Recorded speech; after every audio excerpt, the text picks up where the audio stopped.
You're liking that a lot, aren't you? No, it's freaking me out because I got used to the other microphone, and so now I'm trying to get used to this one. So, everybody, this is Ray Ray, and Ray's gonna tell us a little bit about the last honky tonk, and that'll become clear once he explains this a little bit. I'm just adjusting this video camera real quick, see what's going on Facebook Live, and I'm sorry I don't have the Facebook Live pulled up. I'm sure Kurt's going to keep an eye on it, and anybody that wants to chime in, Kurt will relay the message. So, Ray, I don't even know your last name, man. Winstead. Ray Winstead. Well, it's a pleasure to have you here. Anybody's got Wayne My Mills. pleasure to be here. Anybody's got Wayne Mills on his Cubs, good in my book. So I'll tell you my Wayne Mills story because it's brief, unfortunately.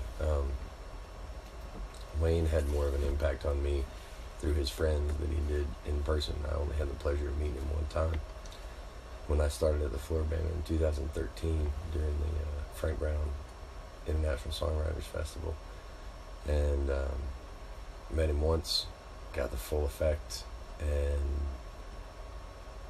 got to know him much better in the months following the tragedy. But I understand you've known Wayne for a really long time and known a lot of people around him and are real close there. So I hope you'll indulge us with a story. Oh, he was a legend in his own mind, but he was also a legend that we all ought to take after. I mean, he loved people, he loved what he did, he loved music, and he was about real country music. He wasn't about what we see and hear today. He was more about the honky tonk, let's all go to a bar, let's go to the Floribama, let's go to the Bourbon Mall, let's go to and listen to what people really got to say and the stories behind what they have to say.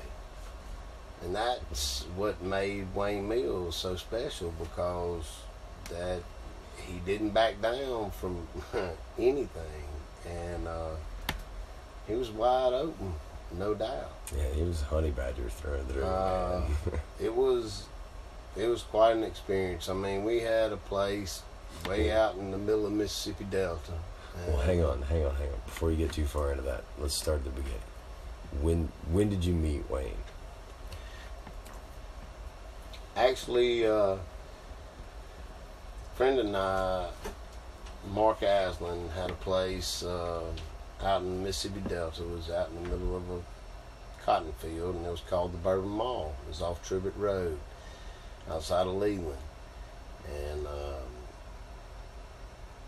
we heard about this band, and anyhow, Wayne Mills showed up. Guy Kirk Brewer showed up. We had his band show up, and we were like, let's see what's gonna go on here. And it was actually phenomenal. It was Wayne came and played on a stage, and we had an old 1927 store that a friend of mine converted into a steakhouse, and ended up being a honky tonk. And when I say a honky tonk, it was a very family oriented place. But then about 9-10 o'clock, we opened up the big stage, and that's when we had people like Wayne start out. And he kind of kicked it off for us to really make what we considered the Bourbon Mall a legend in its time, and which it's gone now. It's nothing but a slab. It got burned down. We had a lightning strike out there, and it burned everything down. But before that, it was a place that we had a lot of great artists like Wayne Mills come out, and they played from the heart, that's what we wanted. And we wanted something that would really touch people and really get things going. And Wayne did that for us. And he also got to enjoy going out and shooting AR-15s on the river and experiencing things that the law normally doesn't allow in places like that. Right. I remember growing up in the country. Oh, it was way out in the country. It was a very different place. Yeah, a whole different set of rules, man. No doubt. No doubt. That's amazing. And so, the last honky tonk that you're talking about is prominently featured on the cover of Wayne's last album. Yes, actually Kurt Brewer took a picture of that place before it burned down. Actually, not too long before it burned down, and that is the cover of the album, The Last Real Honky Tonk. And unfortunately, Brother Wayne left us not too long after that. But it was an amazing deal to have him out there. And it's like when everything would shut down, Wayne would come in there and Kurt and them, lights out, everything, they'd sit there and write songs until the sun came up. And the sun coming up in the Mississippi Delta over the Yazoo River and the Sunflower River was amazing. And they'd sit there and they'd be out there and it'd be old pizza boxes. We'd order a pizza, we'd cooked or whatever, and Wayne'd be out there and he'd be strumming and everybody be talking and he'd be just sitting there writing, and he'd come up with different songs. And that's, to me, that's where country music was born and bred. And I mean, that's how you make what we today need to really strive to look at. And it was a great deal. It sounds like it, man. It's incredible to get to be a part of that walk. You know, life is a journey. But the idea that we walk hand in hand and getting to share some experiences like that with somebody like Wayne, who unfortunately not all of us got a chance to, who's taken way too soon. But to get to hear that story is amazing, because I only met the man for a matter of maybe a half hour, 45 minutes at the most. But to hear you tell that story is the same as standing on any stage at a benefit in his honor and having Carol there and everybody else. And it's an amazing thing that he still touches so many people. You know, I still learn from Wayne on a regular basis through his friends and through the people that knew him. And that's one of the most amazing things about him, is that well, we didn't never got to meet each other except because of Wayne. Because of Wayne, yeah. And that's, to me, it's like Kurt coming back down here and being part of the Floribama, and you know, all of that, and me leaving Mississippi and actually moving over here. You know, I came down here and then it was like, oh, we're doing the Wayne Mills benefit and we're doing this, and I was like, really?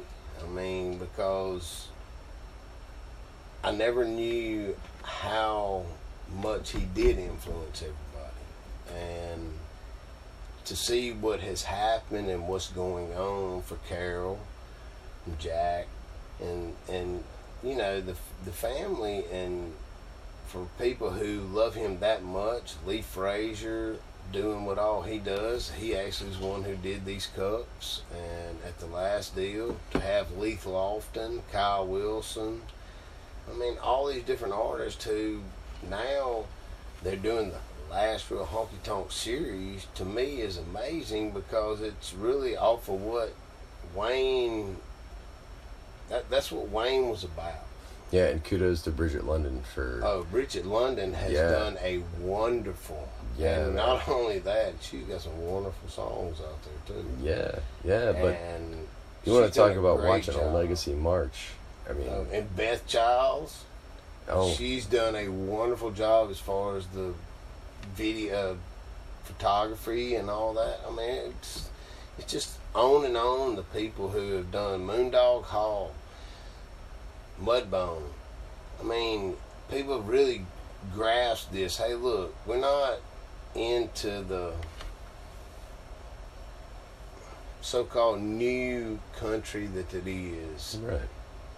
They're living the legacy of what Wayne is like. Hey, look, he was way before his time. Had Wayne been a lot earlier in his time with Waylon and Willie, and he'd have been a superstar. But then everything was going to another genre, whatever you want to call it. It was going to another place, and then he took it back to old school, where it needed to be. Mm-hmm. What real country's made of. What real honky-tonks made of. Where, people go to bars and listen to what these singers have got to say, what they've lived, what they've done. Right. And he's done a lot. Mm-hmm. Well, and it amazes me how much he continues to do. Oh, no doubt. That's one of the things I love most about him. If somebody can make that kind of an impact just by being that big bear hugging, telling you the truth, slanging it out there kind of guy, then to me, Wayne is hope for the world, because if you can get that kind of raw, uncut, I'm going to tell you what I think, and I'm going to love you no matter what your response to it. That's a pretty awesome thing, and it's rare that you meet a lot of people like that. I'm in a very fortunate situation where I get to meet a lot of people like that, working where I work and living on the beach. And well, we've all made our mistakes. Well, yeah. And Wayne looked at it that way. We've all made our mistakes. But still, be a stand-up, honest, true to what you do person. People will love you for that. Right. No matter what. You ain't got to keep covering it up. We all make mistakes. Live with it. Yeah. Don't judge us by it. Well, and that's very zen. It's very live in the moment, live in the now, and that's a good thing. There's no point in he was dwelling never on that. being politically correct, because he would have not been that guy. No, I can assure you. No, he would speak his mind and say what he felt. And but we need a lot more of that in this world. But he could deliver it in a way that people could grasp. Like, oh, no doubt. Yeah, like, you may not like what I've got to say, but I'm gonna smile at you and I'm gonna hug the crap out of you, and I'll defend you till the day is. No Right. matter what, you can have your beliefs, and I'll defend you. Right. As long as we're on the same page of we're friends, we're family, and we gotta look out for each other. Yeah, and that's something that we need a lot more of now. No doubt. And it's amazing to me that somebody can have such an impact on the people around them that they can achieve immortality through the love and the compassion that they show to other people. It's a beautiful thing to see, because to me that's what immortality should be, and that's where everybody should strive to go to. Hey, look. Right. Leave a legacy. And my legacy is, hey, look. We all mess up. I'm your brother no matter what. I'm going to love you through thick and thin. Right. Don't run.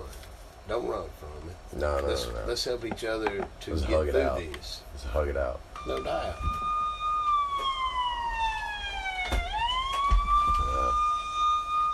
ladies and gentlemen, if you can't hear that, that's the Sounds like the law's coming to get us.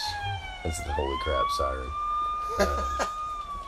I hate to cut this short because there's, talking about Wayne stirs a lot of emotion and it opens up a lot of possibilities for a conversation. And I appreciate you telling stories about Wayne, man. That's amazing. And I got a lot of them, but we gotta. Oh yeah, we'll do this again, and we'll make it happen. But just to remind everybody, that's what this is all about, man. And we get together and we have conversations and we reminisce and we do our best to make sense of the world in front of us. And it's hard sometimes. It is, but it's a lot easier when we can do it together. No doubt. And that's definitely one of the points of this is, at the very least, hopefully we can have great conversations and set a good example for people to sit down and have conversations and get to know each other better and understand that this is what it's all about. And you have the compassion for the world around you so that you can open up and reminisce about the people that you really care about and the people that have influenced you and help your brother out. Yeah, and do good just by helping to carry on that legacy, Have honor and respect, and that's what he lived by. Yeah, and sometimes we take our greatest points of reference from people just like Wayne. No doubt. And look, I want to say a thank you to you and also Kurt Brewer for, y'all putting an awesome deal on. And I hope it reaches a lot of people. Well, thank you. I hope it does too. And it doesn't happen without Kurt Brewer. I second that. It definitely don't happen without Compton. Yeah, well, I get up here and talk, but if I got up here and talked without Kurt Brewer, none of y'all would hear it. So it's a team. It's a team effort. And hey, I just want him to get back to the old fashioned when he had the hair that was really stuck way out and on the drums. I don't know if you ever saw that. It was freaking awesome. Yeah. Kurt, I saw this guy with hair. Kurt, I love you, Kurt, but you look a lot like Adam Sandler in a lot of those pictures, man. And it's a little creepy because it's not like normal Adam Sandler. It's like Adam Sandler from Nicky, like when he was playing Satan's messed up son. Like, you aren't the pretty Adam Sandler. I'm not trying to be mean. Oh, I've also been called Tiny Tim, so. Tiny Tim, that's not even right. And the Fonz. That's not. See, the Fonz I can totally get behind. Like, hey. Yeah, because that's you to a T. Like, yeah. But also one of the greatest drummers I've ever listened to. Thanks, in a long time. Yeah, if you haven't heard the Wayne Mills' last Honky Tonk album, check it out. You'll recognize a lot of those musicians' names. One of them being our production manager over here. I was the eye cop. he was the eye cop. Yeah, he was the eye cop. Whatever. Kurt's too humble to acknowledge how talented he is. So I would gladly do so. Without him, things don't happen, and we greatly appreciate it. And thank you, all of you guys, for tuning in. 93.5. Sometimes I realize mistakes way too late. Glad to have you guys here. Thanks for joining us on Facebook Live. I'm sure you'll catch it on the replay. We hope you guys had as much fun as we did. And Ray, thank you so much for being here, man. Anytime. Looking forward to the follow-up. Ladies and gentlemen, Kurt Brewer.